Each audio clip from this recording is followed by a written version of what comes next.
From the Huntington Bank Studio, this is Colts 360. Welcome to this week's Colts 360 as the Indianapolis Colts prepare to host the San Francisco 49ers on Monday Night Football, joined by head coach Shane Steichen. Coach, going back to last week, coming off that narrow loss in Seattle, how quick was Philip Rivers to want to get back to work, get back into that meeting room, break down the film with you? Oh, he was excited. He jumped in that film room right away, starting to look at stuff, already getting the text message of certain looks and plays, that he's seeing. So he hopped right back in. So he's excited for the challenge, coming Monday night. Obviously, Phil came in middle of last week after we'd already recorded the interview. So first real opportunity to get to talk to you about his return. How do you describe the opportunity to get to work with Philip once again? I mean, it's kind of a full circle moment. Obviously, you reach out. Obviously you're looking what's out there and you reach out to him and say, hey, what do you think? And I know it's been a long time, and it was something about it that excited him.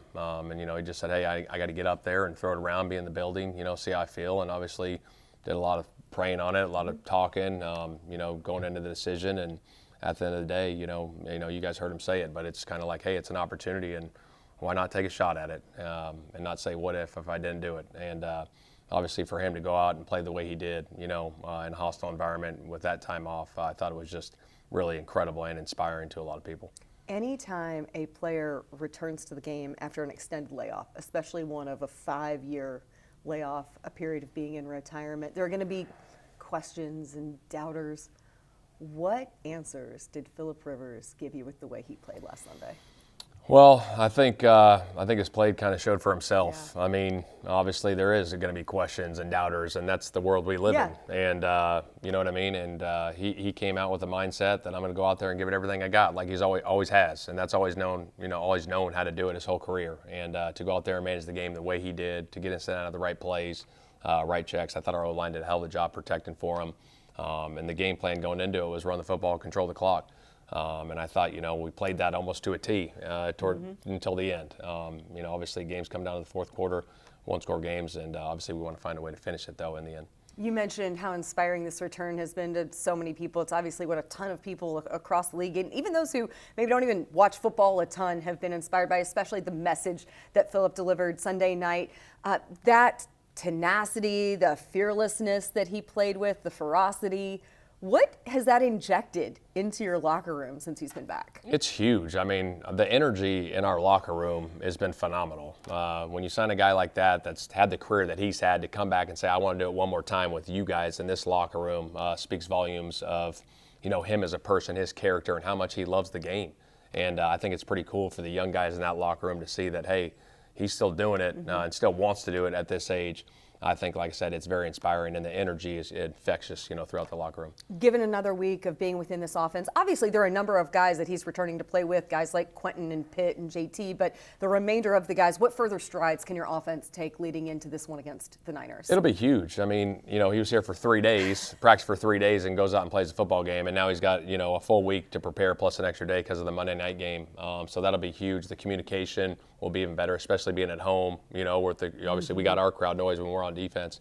But to be able to communicate at the line of scrimmage, use cadence, all those different things that's beneficial for an offense will be big for us. Saw Philip connect with Josh Downs for that touchdown, obviously one of the new weapons that Philip is working with within this offense. And we have seen Josh rise to the occasion just continuously, be so reliable, especially critical situations, a lot of third down opportunities, obviously red zone last week. How has Josh built such trust from every single quarterback that he has caught passes from? Because it seems like no matter who it is, he is that go-to guy. Yeah, I think he's got a great feel for the game, and I think quarterbacks see that. The way he runs his routes, whether it's an option route or a shallow crosser or an in cut, whatever it may be, he has a good natural feel of finding the dead spot and being friendly to the quarterback. And I think that's huge, and that's beneficial. And quarterbacks that play with him see that and say, hey, this guy's got a great feel for the game, and I know where he's going to be by his body language and how he moves to get open in those dead spots. So that's huge. You talked about the priority on establishing the run.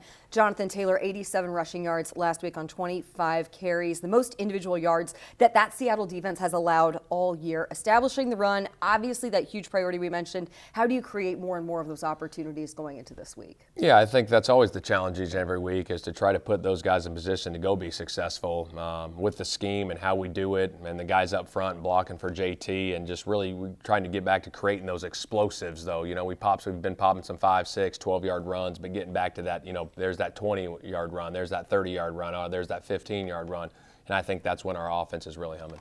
Looking at your defense, it's a defense that doesn't allow, anytime a defense doesn't allow, I should say, a touchdown in any NFL game, that is a statement. In particular, up against that Seattle offense, obviously the league's leading receiver, one of the more explosive offenses in the league. How does your defense continue what they built off of last week in Seattle and continue with that momentum? Yeah, I think that's the challenge each and every week. You got a new challenge, but you got to keep that momentum of how you're playing on defense. And our guys did, like you said, did a phenomenal job, holding to 3 yards rushing in the first half, 50 total yards. Obviously, doing what they did the whole game to hold them to no touchdowns was phenomenal. I thought those guys were awesome. So you got to keep that momentum. You got to have a great week of practice, put in the work, to go do it again on Sunday. And obviously last Sunday we saw Blake Grupe, after 2 weeks of being in the building, hit a franchise-long 60-yarder in one of the more hostile environments in all of professional sports. What are the conversations between yourself and Brian Mason, special teams coordinator, about what the kicker is comfortable with on any given Sunday? Yeah, absolutely. Obviously, you go into the pregame and he goes out and kicks and where his range and where he's feeling it from. You have those conversations pregame throughout the week. Obviously, weather could be a factor. Obviously, in the dome, it's not a factor, which helps us. So you have a better idea there. But what he did to go out there and kick that 60-yard field goal right there with 50 seconds left was phenomenal. It was huge. And then he made the other kicks in the game. But getting him here, he's been awesome for us. We talked about the extra day of work, obviously, with Phillip and the offense. How much do you benefit as well, having that additional day before Monday night in terms of just game planning and also the health standpoint to potentially get back guys like DeForest Buckner and maybe Sauce Gardner? Yeah, no, you hit it. I think that's huge to get that extra day for a game planning purpose and to get our guys healthy. You give them an extra day of getting healthy, getting off their feet, so we can be fresh and ready to go, for Monday night. And even, playing on Monday, you get really that day too because you don't play till 8 o'clock at night. So we're excited for the challenge. We're going to have a great week of work.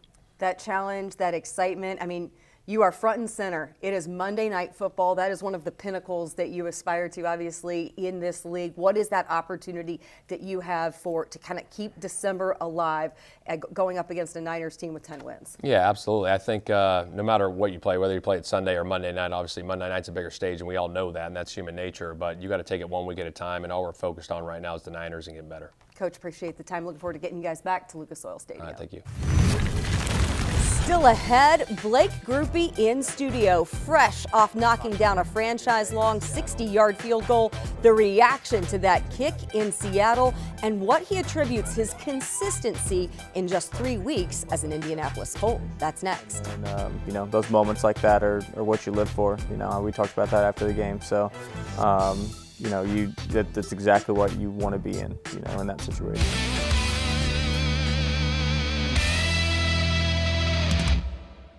This message is brought to you by Meijer, the official super center of the Indianapolis Colts, and proud sponsors of hundreds of local sports teams across the Midwest. Forte Sports Medicine and Orthopedics, proud orthopedic partner of the Indianapolis Colts. At Forte, fellowship-trained physicians and staff provide comprehensive, specialized sports medicine and orthopedic care to active patients of all ages. To learn more, visit forteortho.com.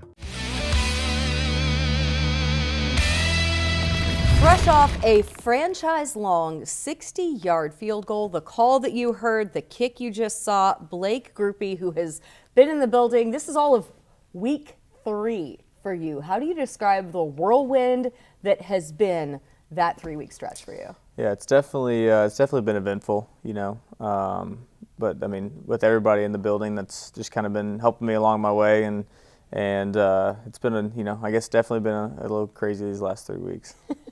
Crazy environment on Sunday in Seattle.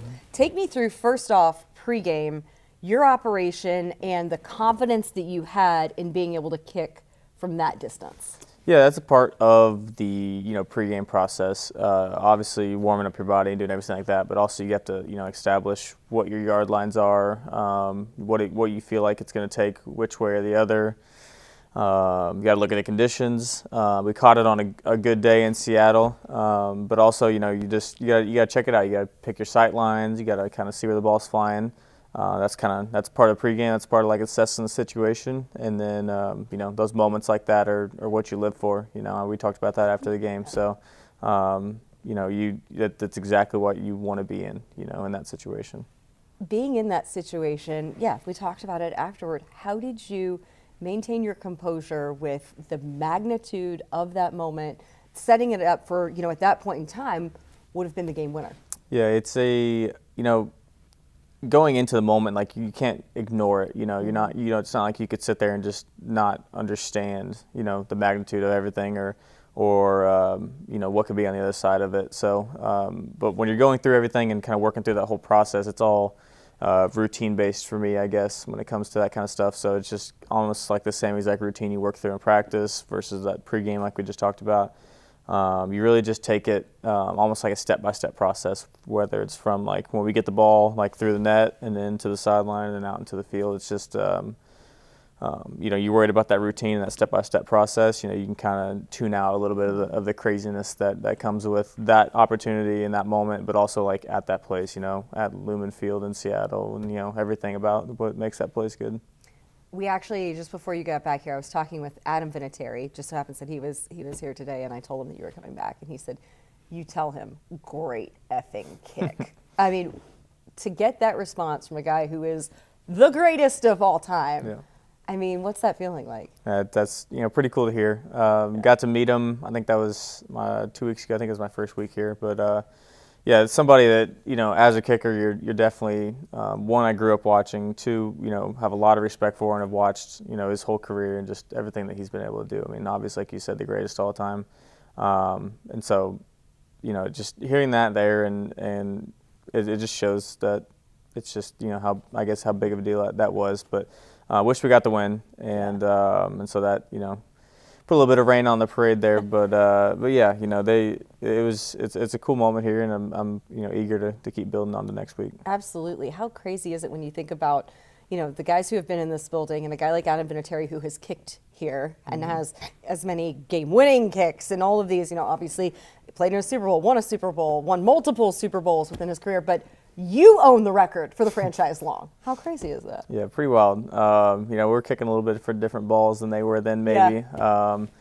But yeah, it's crazy. I obviously given my size and everything. I gave it pretty much everything. I felt like I needed to, and still had some more left on it. Yeah. So yeah, I've never necessarily. I don't. Everybody works back to see how far you can kick and everything like that. And by no means am I a huge leg guy, but. Obviously I had enough on Sunday. Absolutely. And Adam was saying that when he was watching, he can't sit down. He was like bouncing back and forth, like watching you go up to attempt that kick. If you're watching other guys, obviously it's a very close-knit kind of fraternity of kickers. Mm-hmm. How are you watching other kickers if like you're at home watching, like maybe it's not, obviously this week you're playing on Monday night, so maybe you're watching guys on Sunday. Yeah, it's very difficult not to kind of feel those emotions that come with it. It's like I said, you can't ignore that. Especially once you've gone through, what that's like. Everything. So even if it's just watching a college game, it comes down. It's just those moments are big, and so when I have buddies that I'm watching, it means even more. But yeah, I sometimes I don't really watch Thursday night games maybe every week. But some of those moments like that, Thursday night you're just trying to chill out. You're watching that late Thursday night game, and all of a sudden it's coming down, your heart gets going. Maybe it makes it a little tougher to go to bed. You mentioned the conditions in Seattle were pretty ideal, all things considered, playing in December in Seattle. No rain. It was about 50 degrees or so. Very predictable conditions for Lucas Oil Stadium. It'll be your first game there at home. You mentioned that you kicked there previously early on in your career. What are the toughest conditions you've ever had to kick in? I guess first my senior day at Notre Dame, not only was it, a cold December day in South Bend, but I don't know how many inches it snowed. It seemed to be only in the third quarter, like it just started dumping on us. So then like my last game in that stadium, that was a pretty cool way to go out. But yeah, there's certain stadiums around the league, that are definitely more difficult than others. Seattle is, one of those that can be difficult, but we caught it on a good day. You can get a Green Bay cold day. You can get, a windy day in MetLife in New York. Haven't been to Pittsburgh yet, but I guess the snow and the wind of that South Bend day stick out. But glad to be in Lucas Oil on Monday night here, where it's a little more controlled. You mentioned that senior year at Notre Dame, you overlapped with Brian Mason. He was there prior to coming here to be the special teams coordinator. How much has that impacted how seamless this transition has at least appeared to be for you? Yeah, no, it's definitely helped. Mace is great. Got to build that relationship with him, that year, and then stayed in touch just as old coach-player relationship buddies, and went to a wedding this summer back up there with them, and so definitely helped I guess ease that transition into here, and with everything else that's new and going on, just to have somebody that they're familiar with, and even with Rigo and working with him in the summer in San Diego, and then getting to know Luke more and more, playing ping pong and doing whatever, just getting to know those guys. So everybody's been great along the whole way, but yeah, that connection with Mace coming in was made the whole thing good. Awesome, so great to have you as a Colt. Look forward to seeing you make many more big kicks, especially these next 2 weeks at Lucas Oil Stadium. Yes, ma'am. Thank you for having me. Stick around because voice of the Colts, Matt Taylor, is back with us in studio to preview Monday Night Football against San Francisco and what he expects to see from Phillip Rivers in a second straight week under center. That's next. The same umbrella of the Gus Bradley defense when Gus was here for 3 years as a defensive coordinator with the Colts. So Phillip Rivers knows it pretty well, and we're going to see just how much they can continue to stack upon the offense that they put out there last week against the Seahawks.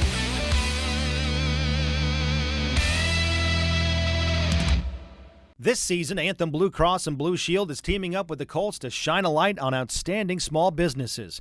Indy is our hometown, and boosting local business is just one way we want to thank this great city. Go to Colts.com/Anthem Spotlight to nominate your favorite small business today. Anthem and the Colts, helping Hoosier small businesses score. Satisfy your halftime hunger with Snickers and enter for a chance to win a trip to Super Bowl 60 at Snickers.com/halftime. It's time for the Fordham Credit Union Question of the Week. Last week, Colts linebacker Zaire Franklin passed Gary Brackett for the fourth most tackles in Colts history. Who are the only 3 players ahead of him on that list? Jeff Harrod, Antoine Bethea, and Jason Belzer. Franklin is only 14 tackles shy of becoming the 4th player in club history to eclipse 700 career stops. Visit the Forum Credit Union Fan Forum section of Colts.com to interact with other fans online. Forum Credit Union, helping members live their financial dreams. The crowd is making tons of noise. Let's see if young Mr. Grupe in his 3rd year can knock down a huge field goal. Snap, placement, kick on the way. Headed downfield for the uprights. It's wow! Wow! Whoa! It's good from 60. Blake Grupe. Colts on top by 1, 16 to 15. 47 seconds to go. A 60-yard field goal in Seattle. Are you kidding me? Wrapping up the show with voice of the Colts, Matt Taylor, as the Colts prepare for Monday Night Football and back-to-back home games at Lucas Oil Stadium. But first on deck, it is a second straight start for Phillip Rivers. We know he will again be back under center at Lucas Oil Stadium for the first time, playing in a full Lucas Oil Stadium, because when he was here in 2020, obviously it was very limited fans. Mayte, you were here, of course, for that season, as was I. With Phillip returning, having all of about 4 days with this team to prepare for Sunday at Seattle, your impressions of Phil in that start and what you expect to see given another week with him in this offense? You know, all things considered, I was really impressed by Phillip Rivers. I mean, he really did a good job of navigating one of the best defenses in the NFL and one of the most difficult places to play in the NFL at Lumen Field in Seattle. So, like you said, coming in off the street, basically 3.5 days to reacclimate to Shane Steichen and reacclimate to this offense and learn some new skill players on offense. I thought it was really good. Now, the Colts knew, and after the game, Shane Steichen has been very transparent about what they were trying to do. They were trying to be ground and pound with Jonathan Taylor, a heavy dose of running the football from him, high completion percentage throws, and try to shrink the game, right? Shorten the game with long drives and limit the possessions of the Seattle Seahawks, and it darn near worked. Now, I think going forward, we're going to see, you know, the offense continue to evolve with Phillip Rivers. It's not going to be the same, you know, amount of limitations, if you will. And by that, I mean, you know, the offense wasn't it wasn't very prolific down the field. I think Phillip Rivers had 18 completions. Lara, 13 of them were 10 yards or fewer. So, I think you got to be a little bit more advantageous in the intermediate part of the passing game. Obviously, you need to intermix Alec Pierce downfield and the intermediate part in the middle of the field with Michael Pittman Jr. So I'm going to be really interested to see just how much is different in this game going up against a San Francisco defense that this Colts staff knows pretty well. It's kind of under the same umbrella of the Gus Bradley defense when Gus was here for 3 years as a defensive coordinator with the Colts. So Phillip Rivers knows it pretty well, and we're going to see just how much they can continue to stack upon the offense that they put out there last week against the Seahawks. And one thing you're going to want to stack is a defense that did not allow a touchdown by an explosive Seattle Seahawks offense. So they were pretty good. I mean, all things considered. Yeah. However, too many explosive plays allowed, especially in that second half. Yeah, that's the unfortunate truth of it. Is, I mean, the Colts lost a game when they didn't allow an offensive touchdown, limited to the Seahawks to just 6 field goals for the game, just a tad over 300 yards. Situationally, they were great. They allowed only 2 third-down conversions. Seattle was 0 for 2 inside the red zone. Like, you take those numbers in a capsule by themselves and you say, man, the Colts are going to have a great chance to win. They should have, but didn't, as we know, just because Seattle, to their credit, did a nice job of getting themselves into field goal range there at the end of the game. But you're right, too many big plays. I think during this 4-game losing skid for the Colts, if you have to kind of summarize what's plaguing that side of the ball, is they've allowed 29 completions over 15 yards. And for the most part, they did a pretty good job of containing those big play receivers in Seattle last week, Jackson Smith and Jigba and Rashid Shaheed, but they went off in untimely settings for the Colts defense. They still had, about 200 yards combined receiving. Seattle had 3 plays over 25 yards, especially there towards the end of the game. They had some big plays. So, yeah, that's the one thing that they have to quiet down on defense, because situationally they've been great all year. But if you limit the big plays, then I think they really have something down the stretch with the final 3 games. Mate, appreciate the time. Great to always spend this with you, and excited to spend Monday Night Football with you. Enjoy your Sunday off. I know you'll be doing your prep while you watch games on Sunday. Thank you for spending part of your weekend with us. We will see you Monday night at Lucas Oil Stadium.